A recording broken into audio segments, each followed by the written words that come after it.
Hello दोस्तों, कैसे आप सभी। उम्मीद करते हैं कि बढ़िया होंगे, मस्त होंगे, शानदार होंगे। तो yes, my name is Hrithik Kumar and my beautiful and cute से चैनल पार्थ फिजिक्स पर आपका स्वागत करते हैं। तो आज होने वाला है आपका रिफ्रैक्शन ऑफ लाइट, प्रकाश अपवर्तन, 10th फिजिक्स चैप्टर नंबर 2। और ये होने वाला है चैप्टर नंबर 2 का तीसरा लेक्चर। इससे पहले लेक्चर नंबर 1 और लेक्चर नंबर 2 इसी चैप्टर का अपलोड कर दिया गया है। अगर आप वो लेक्चर नहीं देखे हैं तो आपसे रिक्वेस्ट है कि क्या ही कर रहे हैं आप, जाइए देखिए उसको, क्योंकि वहां से एग्जामिनेशन में क्वेश्चन आने ही वाला है। तो आप जरूर से जरूर देखिए। और आज का ये वीडियो बहुत ही इंपॉर्टेंट होने वाला है। स्पेशली अगर बात करें तो इस चैप्टर के, अगर मेरी नजरिए से, मेरे पॉइंट ऑफ व्यू से देखिएगा, मैं अपनी पॉइंट ऑफ व्यू से बताएं तो ये रिफ्रैक्शन ऑफ लाइट का जो लेक्चर नंबर 3 है ना, बहुत ही इंपॉर्टेंट होने वाला है। तो ये वीडियो आप बिल्कुल भी स्किप मत कीजिएगा और आपसे रिक्वेस्ट है कि वीडियो पूरा देखा कीजिए। आप बीच में ही वीडियो छोड़ के चले जाते हैं, क्या ही करते हैं आप सभी। आप लोग से रिक्वेस्ट है कि वीडियो को शुरू कीजिए तो उसको अंत भी करें, क्योंकि बहुत लोग ऐसे आते हैं जो 1 मिनट 2 मिनट या खूब से खूब 5 मिनट 10 मिनट वीडियो देख करके और छोड़ देते हैं। तो वैसे करने से कुछ नहीं होने वाला है। आप वीडियो को कंप्लीट देखिए शुरू से अंत तक, तभी आपको वीडियो मतलब कि पढ़ने में अच्छा लगेगा, इंटरेस्टिंग लगेगा। और स्पेशली फिजिक्स एक ऐसा चैप्टर है, एक ऐसा सब्जेक्ट है ना, जो मुझे नहीं लगता कि अगर कोई इसको ध्यान से पढ़ता है, इसमें इंटरेस्ट लेकर पढ़ता है, तो इसमें और इंटरेस्ट जागता है। ये बहुत ही इंपॉर्टेंट है, बहुत ही प्यारा सब्जेक्ट है, बहुत ही खूबसूरत सब्जेक्ट है। तो आप इसको इंजॉय, इसका इंजॉय कीजिए, इस सब्जेक्ट का इंजॉय कीजिए, बहुत ही इंपॉर्टेंट है। आप इसको पढ़ाई के नजरिए से देखने जाएंगे तो फिर क्या ही कर सकते हैं, थोड़ा सा इंजॉयमेंट के नजरिए से जाइएगा तो ये बहुत ही इंपॉर्टेंट है। और आज का ये वीडियो बहुत ही इंपॉर्टेंट होने वाला है। और यहां से आपके लिए बता दे कि कम से कम 2 नंबर तो फिक्स ही है आपके एग्जामिनेशन में। तो ये आपके लिए बहुत ही इंपॉर्टेंट वीडियो होने वाला है। तो चलिए बहुत देर तक बात नहीं करेंगे, वीडियो को स्टार्ट करेंगे। और वीडियो को स्टार्ट करने से पहले प्लीज यार, जो भी इस वीडियो को देख रहे हैं, चैनल को सब्सक्राइब कर लें और अपने दोस्तों तक तो जरूर शेयर करें, है कि नहीं। ये गलत बात होता है कि आप वीडियो देख लेते हैं और ना तो वीडियो को लाइक करते हैं और ना ही अपने दोस्तों तक शेयर करते हैं। प्लीज यार, क्या एक सब्सक्राइब कर दीजिए, अपने दोस्तों तक शेयर कर दीजिए। और वो दोस्त सब्सक्राइब करेगा नहीं करेगा डजंट मैटर, लेकिन आप तो कर सकते हैं ना। तो सो प्लीज आप करिए। तो चलिए आज का ये वीडियो हम लोग स्टार्ट कर रहे हैं। इससे पहले पिछले वाले वीडियो में हमने इस बात के किसी कांच के स्लैब से होकर के प्रकाश के अपवर्तन के बारे में बताया, वहां पे पार्श्विक विस्थापन बताया, पार्श्विक विस्थापन क्या होता है, और पार्श्विक विस्थापन से बताया नहीं वो किस किस बात पे डिपेंड करता है, कब पार्श्विक विस्थापन का वैल्यू ज्यादा होगा, कब पार्श्विक विस्थापन का वैल्यू कम होगा। ये सब इन डिटेल पिछले वाले वीडियो में बात कर लिया गया। तो चलिए इस वीडियो के स्टार्ट करते हैं। और आज का जो टॉपिक हमारा रहने वाला है वो है प्रकाश के अपवर्तन के नियम। जी हाँ, आपने सही सुना, प्रकाश के अपवर्तन का नियम। सर, प्रकाश के अपवर्तन का नियम भी होता है क्या? हाँ बिल्कुल होता है। जैसे प्रकाश के अपवर्तन के नियम मतलब कि वो दोनों नियम जहां भी प्रकाश का अपवर्तन होगा वहां पे अप्लाई होगा क्या? हाँ बिल्कुल होगा, एकदम होगा, सही है।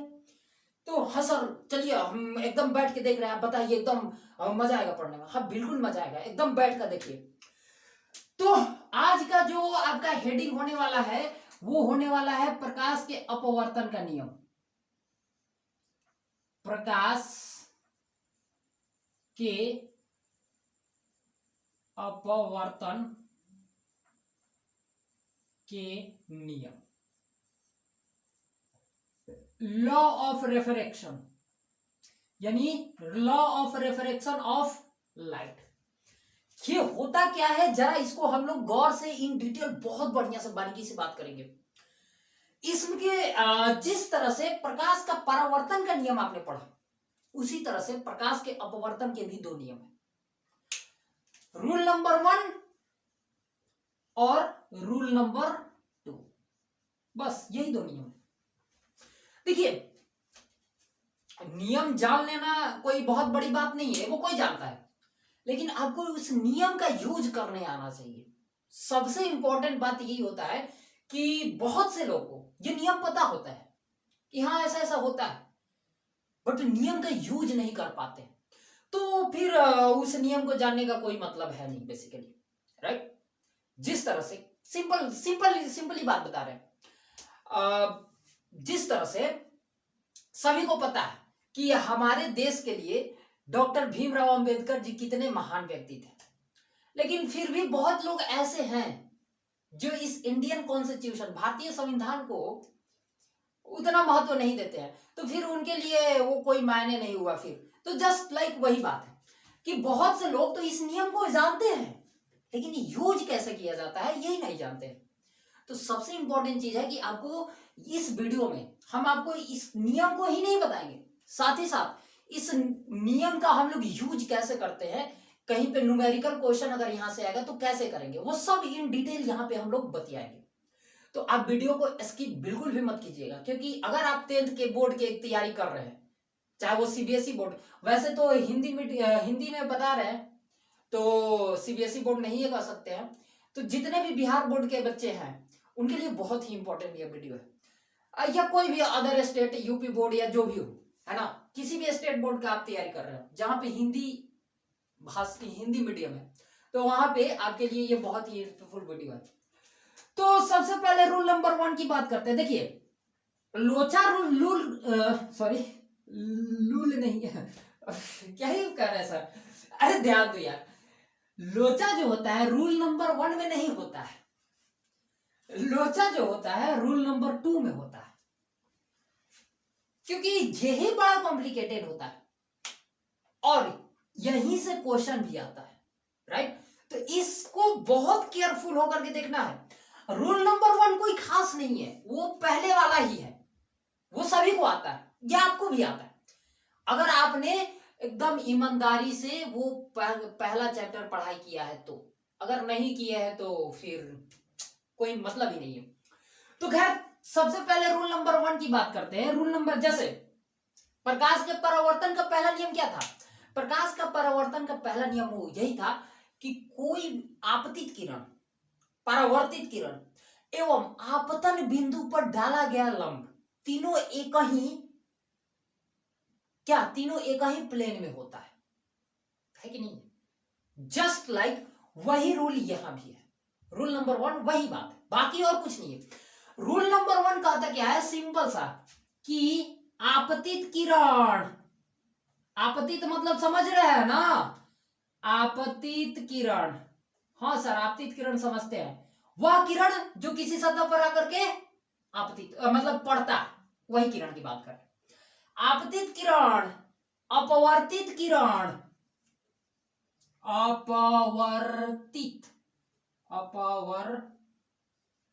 अपवर्तित किरण और आपतन बिंदु पर अभिलंब। अपवर्तित किरण समझ में आता है ना?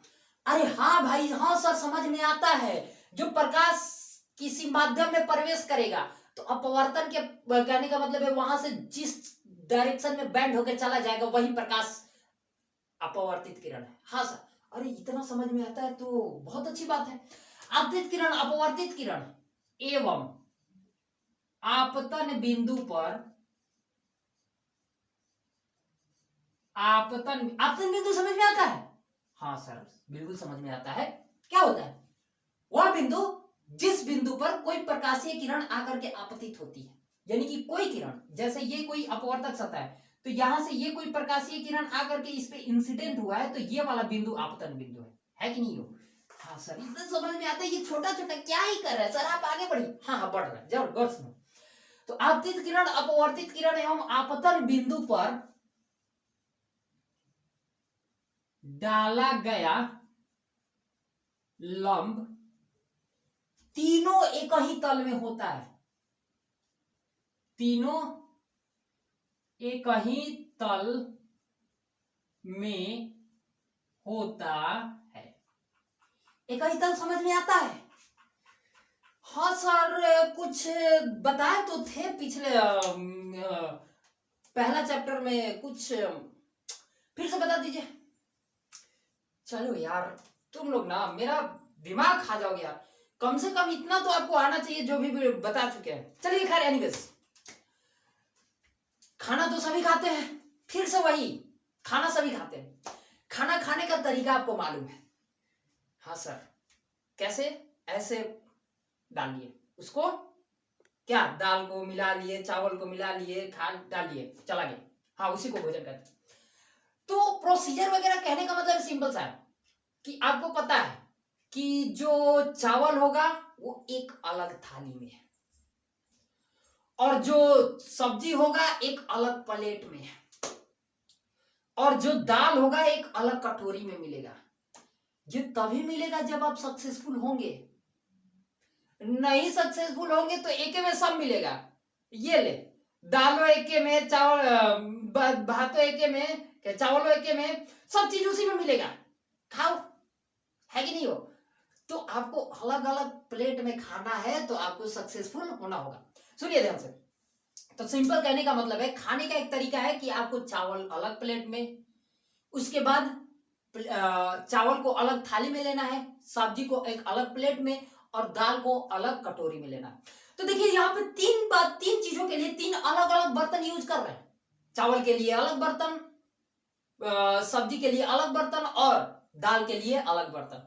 सोचिए आप सक्सेसफुल नहीं है, सक्सेसफुल है तब। अब इसमें से कितना निकम्मा लोग होगा जो आगे चल करके सक्सेसफुल नहीं होगा? वो तो तय है ना, क्योंकि सब कुछ सफलता थोड़ी ना मिलता है। तो वो क्या करेगा, इतना तो है ही नहीं, एक ही में सब डाल लेते हैं, बर्तन है ही नहीं, तो वो क्या करेगा कि चावल को भी जिस थाली में लिया है उसी थाली में दाल को भी डालेगा, और उसी थाली में सब्जी को भी डालेगा, और सबको एक ही में मिला करके ले खाएगा पूरा एकदम। कहीं मुंह में पानी उनी तो नहीं आ रहा ना खाना के नाम से? अरे पानी आ रहा होगा तो वीडियो को पॉज करके खा के आकर के बैठ के देखना, ठीक है? तो कहने का सिंपल सा मतलब यही है कि देखो, खाना खाने के लिए हम दो अलग अलग यूज किए। तो सिंपल सा, जो एक तल है ना, एक तल का मतलब कि आप सब चीज को एक ही में लेके खा लिए, है ना, वही चीज। तो यहां भी आपका आपतित किरण, अपवर्तित किरण और आपतन बिंदु पर जो अभिलंब है ना, इसके लिए अलग अलग कोई सतह नहीं मिलने वाला है, सब एक ही सतह पे होगा, यानी कि एक ही तल में होगा, राइट? तो ये है रूल नंबर 1। रूल नंबर 1 में कोई लोचा नहीं है, कोई लोचा नहीं है, एकदम सिंपल सा है, एकदम सिंपल सा। और लोचा नहीं है तो ये एग्जाम में पूछेगा भी नहीं, सिंपल बात। एग्जामिनेशन में पूछेगा कौन? Rule number 2। आइए जरा बात करते हैं रूल नंबर 2 क्या है। जैसे इसके लिए एक फिगर जरा देखिएगा, हाँ यहां पे देखिए, फिगर तो सर देखते देखते दिमाग खराब हो रखा है, खाली फिगरें दिखा रहे हैं। हाँ हाँ भाई, फिगर देखो, तो थोड़ा रंगीन फिगर दिखाइए ना सर, वो जो जहाँ पे आलिया भट्ट डांस कर रही हो, सोनाक्षी सिन्हा। अरे यार देखना वो बाद में, अभी फोकस यहाँ पे, इसको देखोगे तभी वो देखने को मिलेगा। चलो ध्यान दो। तो यहां से सपोज मान के चलिए कि ये एक अलग माध्यम है, ये एक अलग माध्यम है, और इन दोनों माध्यमों को ये एक सतह है जो कि अलग कर रहा है, राइट? यहां से कोई प्रकाशीय किरण आया, ऐसे इस पे इंसिडेंट किया, इस पे इंसिडेंट मतलब आपतित किया, तो इस बिंदु पे एक अभिलंब बनाएंगे ना, ये बना लो जरा। हाँ सर, ये है अभिलंब। ये हाँ सर ये आता है, ये तो पहले ही वाला है। हाँ सर ये दिखे है, ये तो आता है। अरे हाँ हाँ हमको पता है तुमको आता है ना? तो सर बता काहे के लिए रहा? जरूरी है, देख लो यार। चलो देखो, तो यहां से ये एंगल, यहां से ये किरण आपतित हुआ, ये है आपका अभिलंब। तो मान के चलिए कि ये था आपका विरल और ये था आपका सघन। तो ये आप बताना, तुम सब बताना, ये जो किरण या इस सरफेस के जब नीचे आएगा, इस माध्यम में आएगा, तो क्या होगा? अभिलंब की तरफ की अभिलंब से दूर, अभिलंब की तरफ की अभिलंब से दूर। बोलो, अरे बोलो भाई, सब अपने मन में मत बोलना। जहां पे पढ़ाई कर रहे हो ना, उसमें एकदम चिल्ला के बोलना, जोर से चिल्ला के, जितना दम है ना, ताकि बगल वाला सुने तो कहे हाँ हाँ हाँ, मतलब मम्मी सुने तो कहे कि हाँ हाँ बेटवा या बेटिया पढ़ाई कर रहा है या कर रही है, तो जोर से बोलना। तो कहने का मतलब है कि ये विरल से सघन में आ रहा है, मतलब अभिलंब की तरफ झुकेगा ऐसे, राइट? अब सुनिएगा ध्यान से, ये है आपका आपतित किरण, इसलिए ये वाला एंगल हो जाएगा आपका आपतन कोण, आपतन कोण।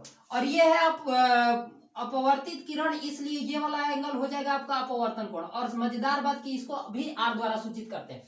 पिछले वीडियो में बताया था कि angle I is not equal to angle R होता है, ये अपवर्तन के लिए, परावर्तन के लिए हो जाता है, अपवर्तन के लिए, राइट। अब सुनो, रूल नंबर 2 ये कहता है कि प्रकाश के अपवर्तन का रूल नंबर 2, अपवर्तन का दूसरा का नियम ये कहता है कि प्रकाश जिस माध्यम से आपतित हुआ है, यानी आपतन कोण की जया, यहां पे एक बात लिखेंगे, आपतन कोण की जया। जया सर, जया सुना सुना सा लग रहा है, किसी लड़की का नाम है क्या? हाँ बकलोल, सबका ध्यान तो वही है, क्या ही कर सकते हैं। खैर खैर, ये वो जया नहीं है जो आपके दिमाग में चल रहा है, ये वो जया है जो कि मैथ की है ना, ये मैथ की जया है, बाकी और कहीं की जया नहीं है, मैथ की जया। रूल नंबर 2 कहता है कि आपतन कोण की जया बटा अपवर्तन कोण की जया, अपवर्तन कोण की जया का जो अनुपात होता है ना, ये जो बटा दिखाई दे रहा है, ये अनुपात, यानी आपतन कोण की जया और अपवर्तन कोण की जया का जो अनुपात होता है वो एक अचर राशि होता है। क्या होता है? अचर राशि होता है। सर जया मतलब क्या? आप मैथ की बात कर रहे थे, इसका मतलब क्या है सर? हाँ सर बता रहे हैं, दो वेट करो। देखो, आपतन कोण की जया का मतलब क्या होता है? आपतन कोण मतलब कौन है? एंगल आई, ये तो आपको पता चल रहा है ना, आपतन कोण से एंगल आई है। और अपवर्तन कोण से तो ये बात पता चल रहा है ना कि एंगल आर। इतना तो समझ में आ रहा होगा कि ऊपर सर एंगल आई की साइड, आई के साथ कुछ और होगा। जया मतलब ऊपर एंगल आई होगा और नीचे एंगल आर होगा। जया का मतलब बता दे तो काम बन जाएगा। कहीं वो लड़की तो नहीं जो हमारे दिमाग में चल रहा है? अरे नहीं बकलोल, वो नहीं है। यहाँ पे जया का मतलब कोई मैथ का है, कोई चीज है ना? हाँ सर मैथ का। तो सर बताओ ना जया का मतलब क्या होता है, जल्दी से, एकदम से, सुनने को तैयार है। सर बता ही दो। चलो देखो, आप लोग कभी ना कभी तो साइन, कॉस, टेन, कॉट, सेक, कॉसेक इसका नाम तो सुने ही होंगे। हाँ सर, जाना पहचाना लग रहा है। तो ये जो साइन लिखा हुआ है ना, साइन को ही हिंदी में हम लोग जया बोलते हैं।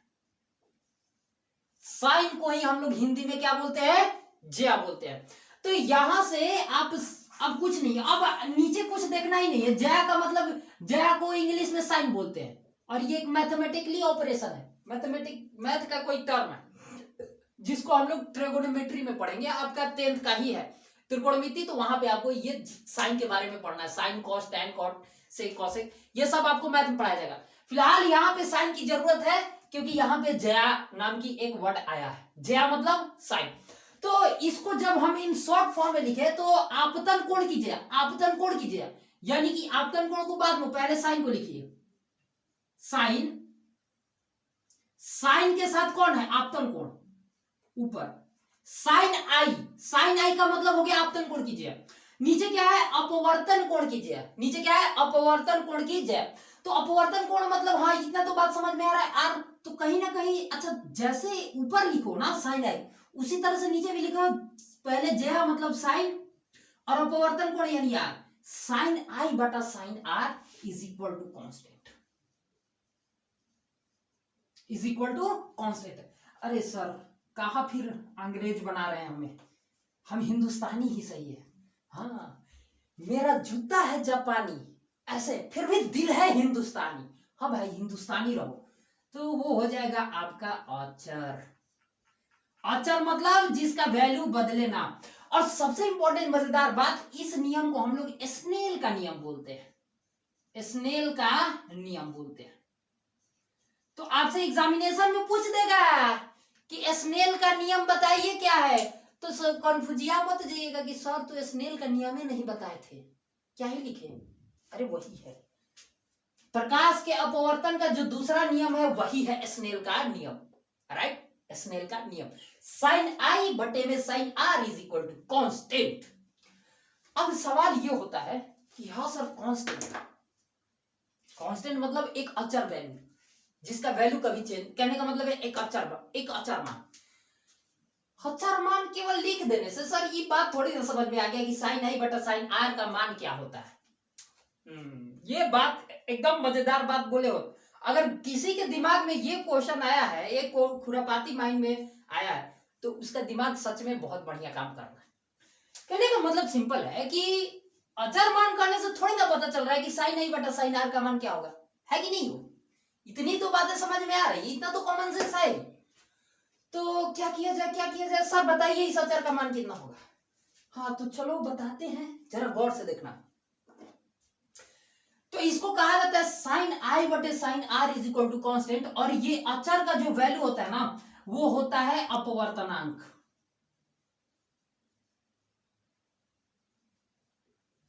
अपवर्तनांक, ई कौन नाम है सर, ई का है।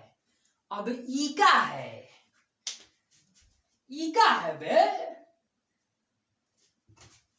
मूवी देखे कहता है ई का है बे, अब ई क्या है। तो चलो इसको बताते हैं ई क्या है, अपवर्तनांक। देखिए आपको पता है कि जब प्रकाश एक माध्यम से किसी दूसरे माध्यम में जाता है तो उस प्रकाश जो होता है अपना वास्तविक पथ से डेविएट हो जाता है, अपने वास्तविक पथ से क्या होता है, विचलित हो जाता है। अब वो प्रकाश कितना विचलित होगा, कितना ज्यादा विचलित होगा, कितना कम विचलित होगा, ये बात उस माध्यम पर डिपेंड करेगा जिस माध्यम में प्रकाश जा रहा है। कुछ समझ में आया क्या बोले? सर थोड़ा थोड़ा तो आया, फिर से बताइए। हाँ देखो, जैसे हमारे पास सपोज कहां बनाए चलो यहां बनाते हैं, दिखाई दे रहा है, जरा कैमरा में देख लेते हैं।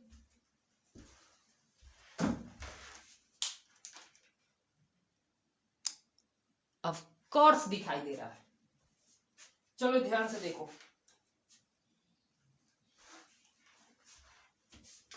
देखना गौर से, यहां पे दो प्रकार का हम माध्यम अलग अलग ले रहे हैं, देखना गौर से।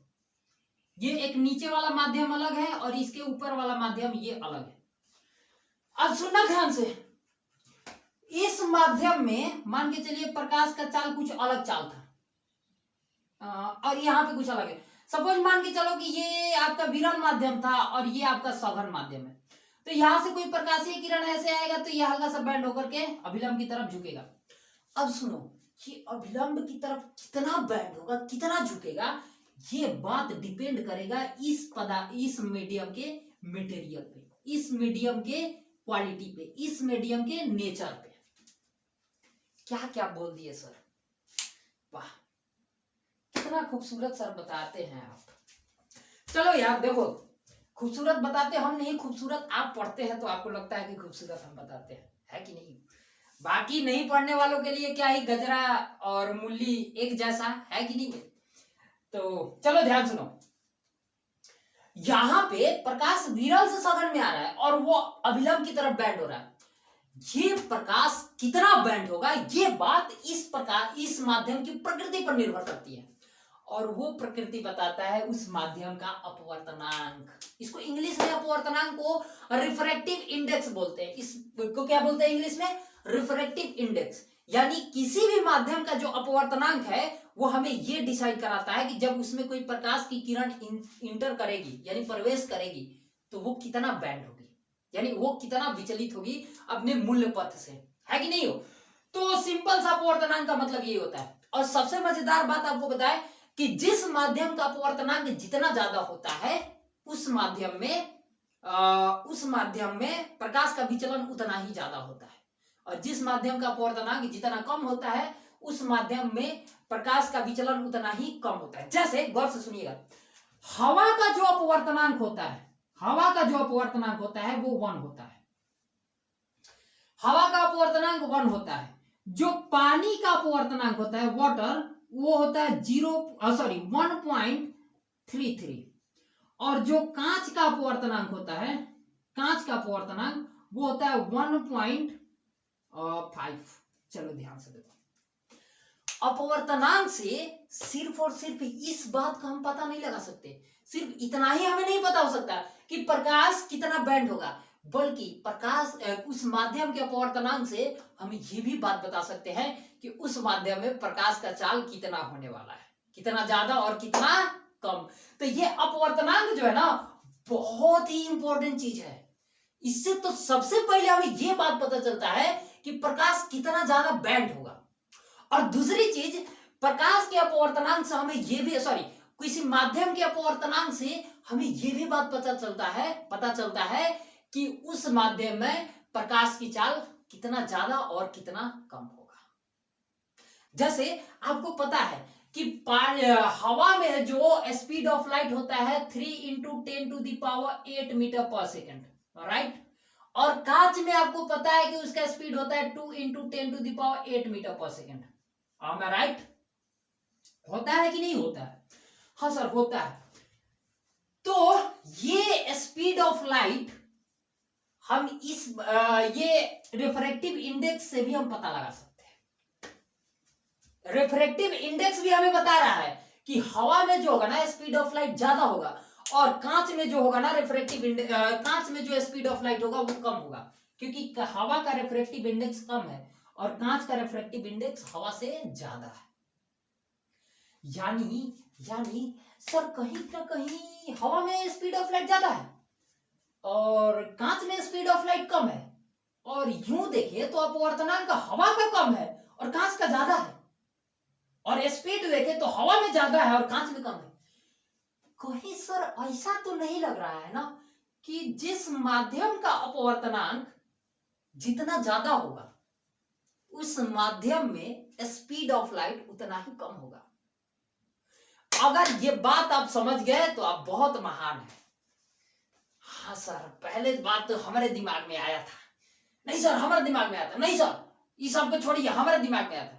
अरे जिसके जिसके दिमाग में आया सब महान। यानी कि हम ये बात बताना चाहते हैं कि जो प्रकाश स्पीड ऑफ लाइट जो है ना वो इस अपवर्तनांक का व्युत्क्रमानुपाती होता है। मतलब कि अगर किसी माध्यम का अपवर्तनांक जितना ज्यादा होगा उस माध्यम में स्पीड ऑफ लाइट उतना ही कम होगा। जैसे यहां पे आप नोटिस कर रहे होंगे हवा का अपवर्तनांक 1, इसलिए इसका स्पीड 3 × 10⁸ मीटर पर सेकेंड, और कांच में का अपवर्तनांक 1.5। दैट मीन्स इसका मतलब कि यहाँ पे स्पीड ऑफ लाइट 2 × 10⁸ मीटर पर सेकेंड सीधे घट गया। कारण सिंपल सा कि हवा का रिफ्रैक्टिव इंडेक्स कम है और कांच का रिफ्रैक्टिव इंडेक्स ज्यादा है, इसलिए हवा में स्पीड ऑफ लाइट ज्यादा है और कांच में स्पीड ऑफ लाइट, ग्लास में स्पीड ऑफ लाइट कम है। तो सर बात कर लीजिए बीच वाले मोटर को काहे लिए छोड़ रहे हैं? तो आप बताओ सोच समझ के कमेंट में आंसर, कमेंट में ये बात नहीं बताएंगे। एक क्वेश्चन आपको कमेंट में, और प्लीज यार दो चार को एक पहला वीडियो था उसमें हम आपसे पूछे थे कमेंट में आंसर, कोई दिया ही नहीं। अरे भाई क्या ही करते हैं आप सभी, जो कहा जाता है उसको तो दीजिए। एक होमवर्क आपका रहेगा वो ये कि आपको कमेंट बॉक्स में इसका आंसर देना है और सभी का आंसर देखेंगे। वो ये कि हमको बताइए पानी का अपवर्तनांक 1.33, कांच का अपवर्तनांक 1.5। तो बताइए पानी और कांच के कंपेयर में हमको ये बताइए स्पीड ऑफ लाइट कहां ज्यादा होगा, पानी में या कांच में? यानी कि आपको कांच में तो स्पीड ऑफ लाइट पता है 2 × 10⁸ मीटर पर सेकेंड। तो क्या पानी में जो स्पीड होगा इस 2 × 10⁸ मीटर पर सेकेंड से ज्यादा होगा कि कम? इसका आंसर आप कमेंट में दीजिएगा। तो चलिए आगे बढ़ते हैं। और सबसे मजेदार बात अपवर्तनांक रिफ्रैक्टिव इंडेक्स, इसको इंग्लिश में अपवर्तनांक और रिफ्रैक्टिव इंडेक्स कहते हैं। और ये इसको रिप्रेजेंट करने के लिए हमारे पास दो तरीका, एक तो हम कहीं कहीं देखिएगा तो एन द्वारा भी सूचित किया जाता है, रिप्रेजेंट किया जाता है एन द्वारा डिनोट किया जाता है। कहीं कहीं इसको म्यू द्वारा भी रिप्रेजेंट किया जाता है। ऐसे जो एक बना दिया जाता है हल्का सा यू टाइप का है और इधर वाला थोड़ा सा डंटिया को लंबा कर दिया जाता है। इसको म्यू पढ़ते हैं, म्यू म्यू म्यू, म्याऊ नहीं करना है, म्याऊ म्याऊ म्याऊ नहीं है, ये म्यू है म्यू। कई कई भो भो कर रहा होगा, कोई म्याऊ करेगा तो कोई भो, अरे यार वो सब तुम सब कहाँ फंस जाते हो यार। सिंपल सा ये क्या है, म्यू, क्या है म्यू। तो इस म्यू या एन द्वारा अपवर्तनांक को रिप्रेजेंट करते हैं। अब देखिए इसमें अब कहिएगा कि सर खत्म हो गया प्रकाश का अपवर्तन का दोनों नियम खत्म। अरे नहीं, अभी नहीं खत्म हुआ है, अब तो असली कहानी शुरू होगा जहां से क्वेश्चन पूछा जाएगा। वो ये कि अपवर्तनांक आपके पास दो प्रकार का होता है। अपवर्तनांक दो प्रकार का होता है। ये कैसे सर, ये क्या है, ये कौन सा खेल खेल रहे हैं आप? अरे हम नहीं खेल रहे हैं बाबू, ये पूरा प्रकृति ही ये खेल खेल रहा है। अपवर्तनांक आपका दो प्रकार का होता है और वो प्रकृति के द्वारा खेला गया खेल है, हमारे द्वारा खेला गया खेल नहीं है। और वही प्रकृति द्वारा जो खेल खेला जा रहा है उसी को हम आपको बताने का प्रयास कर रहे हैं, है कि नहीं हो? तो खैर चलिए अपवर्तनांक के उस तीनों नियम को समझते हैं। पहले इसको हटा दे। हाँ सर हटा दीजिए, चलो हटाते हैं। झुकी झुकी नजर तेरी कमाल कर गई, उठी जो एक बार 100 सवाल कर गई। ओहो सर कितना, झुकी झुकी नजर तेरी कमाल कर गई और उठी जो एक बार तो 100 सवाल कर गई। वो कौन सा सवाल था भाई, हमको भी आज तक पता नहीं चला। तुम लोग को मालूम है? हाँ तुम लोग को तो मालूम ही होगा, क्या हो? तो चलिए अपवर्तनांक दो प्रकार का। अपवर्तनांक रिफ्रैक्टिव इंडेक्स दो प्रकार का। पहला होता है निरपेक्ष अपवर्तनांक, निरपेक्ष अपवर्तनांक। अपवर्तनांक दो प्रकार के, एक निरपेक्ष अपवर्तनांक और एक सापेक्षिक अपवर्तनांक। इसको निरपेक्ष अपवर्तनांक को इंग्लिश में बोलते हैं एब्सोल्यूट रिफ्रैक्टिव इंडेक्स और सापेक्षिक अपवर्तनांक को इंग्लिश में बोलते हैं क्या बोलते हैं वो ये सापेक्षिक को इंग्लिश में क्या बोलेंगे, रिलेटिव, यानी relative refractive index. Absolute refractive index और रिलेटिव रिफ्रैक्टिव इंडेक्स। सबसे पहले बात कर लेते हैं निरपेक्ष अपवर्तनांक की, यानी एब्सोल्यूट रिफ्रैक्टिव इंडेक्स की। वो क्या होता है? जैसे आपको पता है कि हवा का अपवर्तनांक 1, कांच का 1.5, पानी का 1.3 और सबसे मजेदार बात पता है वो हीरा का अपवर्तनांक होता है 2.42 और ये पूरे किसी भी मीडियम सबसे अधिक ये अपवर्तनांक है। इस पूरे पृथ्वी की बात कर रहे हैं, हीरा का जो अपवर्तनांक है 2.42 ये सबसे अधिक है। और अपवर्तनांक को कैसे रिप्रेजेंट करते हैं आपको मालूम ही होगा, म्यू द्वारा, या तो म्यू द्वारा या एन द्वारा। तो हम आपको म्यू द्वारा ही रिप्रेजेंट करके आपको पढ़ाएंगे, राइट? तो चलिए यहाँ पे ध्यान सुनेंगे, ये जितने भी अपवर्तनांक लिखे ना, ये सारा का सारा अपवर्तनांक निरपेक्ष अपवर्तनांक है। क्या है? निरपेक्ष अपवर्तनांक। निरपेक्ष अपवर्तनांक का मतलब क्या होता है कि आपके जहां से प्रकाश आ रहा है वो जैसे यहां से, जैसे देखिए ये है, जिस माध्यम से प्रकाश आ रहा है वो माध्यम है आपका हवा। और ये माध्यम कुछ भी हो सकता है, ये माध्यम कुछ भी हो सकता है, कांच हो सकता है, पानी हो सकता है, हीरा हो सकता है, कुछ भी हो सकता है, तेल हो सकता है, कुछ भी हो सकता है। यानी कि पहला जहां से प्रकाश आएगा, आप एक निरपेक्ष अपवर्तनांक के लिए आपको पहला जो माध्यम होना चाहिए वो कौन सा होना चाहिए? हवा, जिसका अपवर्तनांक म्यू का वैल्यू होता है 1। म्यू का वैल्यू कितना होता है? 1। तो यहां से अगर कोई प्रकाश की किरण आएगा तो यहां से मान के चलिए ये प्रकाश हवा से कांच में आया, किस में आया? हवा से कांच में। तो कांच में तो यहां से ये ऐसे बैंड होकर के इधर निकल जाएगा, राइट? तो यहां पे पूछा जाएगा कि कांच का अपवर्तनांक बताओ, कांच का अपवर्तनांक कितना होगा? तो यहां से जो कांच का अपवर्तनांक निकलेगा ना वो आई थिंक 1.5 निकलेगा। देखो कैसे, म्यू का वैल्यू कितना है? 1। कांच का अपवर्तनांक हमें नहीं मालूम तो इसको मान लेंगे म्यू 2। तो ध्यान सुनो, सबसे पहले हम देखेंगे कि प्रकाश जा किस में रहा। तो प्रकाश जा रहा है कांच में, तो जो प्रकाश जा रहा है कांच में ना उसका अपवर्तनांक ऊपर लिख दो म्यू 2। नीचे क्या लिखोगे? नीचे लिखोगे हवा का अपवर्तनांक। तो ये हवा का अपवर्तनांक लेट्स सी आपको मान लीजिए कि 1 है। यानी कि निरपेक्ष अपवर्तनांक में लिखेंगे कि किसी दूसरे माध्यम का अपवर्तनांक, किसी दूसरे माध्यम का म्यू बटा में हवा का म्यू, हवा का म्यू इज इक्वल टू लिखेंगे हवा में प्रकाश के चाल, स्पीड ऑफ, यहां पे लिख दे, इज इक्वल टू यहां पे लिख रहे हैं हवा में प्रकाश का चाल, हवा में प्रकाश का चाल बटा में उस माध्यम में प्रकाश का चाल, उस माध्यम में प्रकाश का चाल। जैसे ध्यान से देखो, आपको पता है, जैसे आपको हवा में प्रकाश का चाल मालूम है 3 × 10⁸ मीटर पर सेकेंड होता है, और कांच में अभी आपको पता है 2 × 10⁸ मीटर पर सेकेंड होता है। आइए जरा इसको भाग देते हैं, तो किसी दूसरे माध्यम का अपवर्तनांक हमको नहीं पता है वो कितना है, μ2, तो इसको μ2 रहने देते हैं।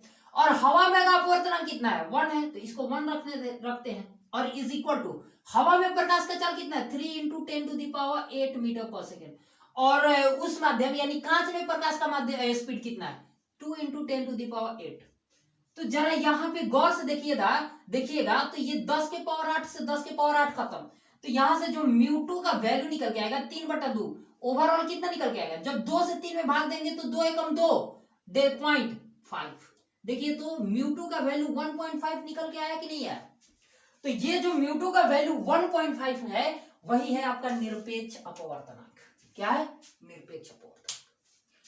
यानी कि निरपेक्ष अपवर्तनांक के लिए आपको ये बात तय है कि जहां से प्रकाश आएगा वो माध्यम आपका हवा होगा, है ना, तो वहां से जो दूसरे माध्यम का अपवर्तनांक निकल के आएगा वो होगा निरपेक्ष अपवर्तनांक। देखिए इस बात को एकदम गांठ बांध के याद रखिए, क्योंकि यहां से क्वेश्चन ऐसे पूछेगा। और सबसे मजेदार बात बताएं, अगर हमको कांच का यहाँ पे रिफ्रैक्टिव इंडेक्स मालूम होता, पहले से दे दिया होता कि 1.5, हमको स्पीड ऑफ लाइट नहीं पता होता, तो इस फार्मूला से हम स्पीड ऑफ लाइट भी निकाल सकते थे। तो इस फार्मूला को शॉर्ट फॉर्म में बताया, यानी इस मान के चलिए कि हवा में प्रकाश जो म्यू को मान लेते हैं μ1, हवा का म्यू का मान कितना मान लेते हैं। अच्छा इसको बताएंगे, अभी फिलहाल इतना छोड़िए ना, इसको सापेक्षिक अपवर्तनांक बताते हैं। फिलहाल यहाँ पे हुआ ये है भाई मेरे कि निरपेक्ष अपवर्तनांक उसी अपवर्तनांक को कहते हैं जो रियलिटी में आपको दिखाई देता है। जहां कहीं भी देखिएगा ना तो कांच का अपवर्तनांक इतना ही लिखा रहेगा 1.5। पानी का अपवर्तनांक देखिएगा तो 1.33 ही लिखा रहेगा। यानी सिंपल सा कहने का मतलब है कि ये जो अपवर्तनांक लिखा वो ऐसे ही निकाल के लिखा गया है कि नहीं है। तो सिंपल कहने का मतलब है कि निरपेक्ष अपवर्तनांक में पहला माध्यम जहां से प्रकाश आएगा वो रहने वाला है आपका हवा। दूसरा माध्यम कुछ भी हो सकता है, जैसे यहां पे हमने कांच लिया, हो सकता है कि पानी भी हो सकता है कि हीरा भी हो, ऐसा भी हो सकता है। तो चलिए अब हम बात कर लेते हैं जरा सापेक्षिक अपवर्तनांक यानी रिलेटिव रेफ्रैक्टिव इंडेक्स का। देखिए यहां से आपको एक फॉर्मूला देंगे और फॉर्मूला बड़ा ही मजेदार होने वाला है, जरा गौर से सुनिएगा। जो सापेक्षिक अपवर्तनांक है ना, रिलेटिव रेफ्रैक्टिव इंडेक्स, वो ये कहता है कि अच्छा निरपेक्ष अपवर्तनांक में पहला माध्यम आपका हवा था, राइट, लेकिन सापेक्ष अपवर्तनांक के लिए पहला माध्यम हवा नहीं होगा। यानी हवा में दोनों माध्यमों में से हवा में से कोई माध्यम नहीं है। दूसरा माध्यम हवा हो सकता है, जब प्रकाश किसी दूसरे माध्यम जैसे कांच से हवा में जाए तो वहां पे हो सकता है। तो सिंपली कहने का मतलब है कि यहां सापेक्षिक अपवर्तनांक में, जैसे यहां देखो, यहां से कोई प्रकाश की किरण आया, यह अभिलंब हुआ, सपोज मान के चलो कि ये इधर बैंड हो गया, अभिलंब की तरफ बैंड ही हुआ, चलो छोड़ो इस पे उतना हम अभी ध्यान नहीं दे रहे हैं, अभी मेन फोकस कर रहे हैं सापेक्षिक अपवर्तनांक को समझने में। तो सापेक्षिक अपवर्तनांक समझने के लिए सबसे इंपॉर्टेंट चीज यह है कि जो ये प्रकाश आया है ना, ये प्रकाश हवा में से नहीं आया है। सापेक्षिक अपवर्तनांक का सबसे बड़ा पहलू यही बात है कि सापेक्षिक अपवर्तनांक आपको निकालना है तो सबसे पहले आपको यह देखना होगा कि यह प्रकाश हवा से आ रहा है कि नहीं। अगर हवा से आ रहा है तब सापेक्षिक अपवर्तनांक नहीं बता सकते। जैसे मान के चलो कि ये आपके पास वाटर है, यानी कि ये क्या है, पानी है, और ये आपका क्या है, कांच है, कांच यानी ग्लास है। तब इस कांच का अब अपवर्तनांक निकालिएगा ना तो 1.5 नहीं आने वाला है। इसका मतलब कहीं ना कहीं ये कंपेयर हो रहा है, कांच का अपवर्तनांक एज कंपेयर टू हवा के तुलना में 1.5 था। इसका मतलब ये निकल के आ रहा है कि हवा के तुलना में कांच का अपवर्तनांक 1.5 है। यहां पे कांच का अपवर्तनांक 1.5 नहीं निकल के आएगा, कारण कि तुलना हो रहा है आपका पानी से। तो पानी के कंपेयर में कांच का अपवर्तनांक 1.5 नहीं होगा। यही है सापेक्ष अपवर्तनांक की कहानी। देखिए थोड़ा मुश्किल तो है लेकिन बहुत मजेदार चीज है, आपको समझ में आएगा ना तो बहुत मजा आएगा। देखिए जो अपवर्तनांक है ना, एक शॉर्ट बात पता है, जो अपवर्तनांक होता है वो एक रिलेटिव टर्म है, सापेक्षिक पद है। ये जितने भी अब जो निरपेक्ष अपवर्तनांक होगा उसका कंपेयर होगा हवा से, और जितने भी सापेक्षिक अपवर्तनांक होंगे उनका कंपेयर होगा किसी दूसरे माध्यम से। जैसे यहाँ पे कांच का जो अपवर्तनांक होगा उसका कंपेयर किया जाएगा पानी से, है ना। तो अब देखिए ध्यान सुनिए, मानिए कि इस माध्यम में जो अपवर्तनांक का वैल्यू है वो μ1 है, और यहां पे जो इस माध्यम का जो अपवर्तनांक का वैल्यू है वो μ2 है, और इस माध्यम में मान के चलिए स्पीड ऑफ लाइट v1 और इस माध्यम में स्पीड ऑफ लाइट v2 है। तो ऐसे में निरपेक्ष अपवर्तनांक ऐसे होता है, पहले देखेंगे कि प्रकाश जा किस में रहा है। प्रकाश आया कहां से है, μ1 अपवर्तनांक वाले माध्यम से, और जा किस में रहा है, μ2 में। तो जिसमें जा रहा है ना उसका अपवर्तनांक ऊपर लिख दीजिए। जा किस में रहा है, कांच में, जिसका अपवर्तनांक कितना है, μ2। तो μ2 को ऊपर ही ऊपर लिख दीजिए, और चुपचाप यहाँ पे एक बटा, और बटा के नीचे जिस माध्यम से प्रकाश आ रहा है उस माध्यम का अपवर्तनांक। तो कहां से आ रहा है, पानी से, और इसका अपवर्तनांक कितना है, μ1। तो यहाँ पे चुपचाप ईमानदारी से μ1, और यहाँ पे बराबर। बराबर में क्या करिएगा, बराबर में ये कि प्रकाश आ कहां से रहा है, प्रकाश आ रहा है पानी से, जहां पे स्पीड ऑफ लाइट कितना है, v1। तो ऊपर ही ऊपर आपको लिखना है v1, और नीचे ही नीचे लिखना है आपको v2। ये फॉर्मूला गांठ बांध करके याद रख लीजिए, क्योंकि यहां से आपको स्पीड ऑफ लाइट भी निकालने को मिलेगा, और यहां से आपको अपवर्तनांक भी निकालने को मिलेगा, और यही है आपका सापेक्षिक अपवर्तनांक। तो वीडियो कैसा लगा, अगर वीडियो अच्छा लगा तो चैनल को सब्सक्राइब करें, वीडियो को लाइक करें, अपने दोस्तों तक जरूर शेयर करें। तो आज के इस वीडियो में इतना ही, मिलेंगे अगले वीडियो में, तब लेंस वगैरह के बारे में सीखेंगे। तो आज के इस वीडियो में इतना ही, मिलते हैं अगले वीडियो में, तब तक के लिए जय हिंद जय भारत। ऐसे ही पढ़ाई करते रहिए, ऑल द वेरी बेस्ट।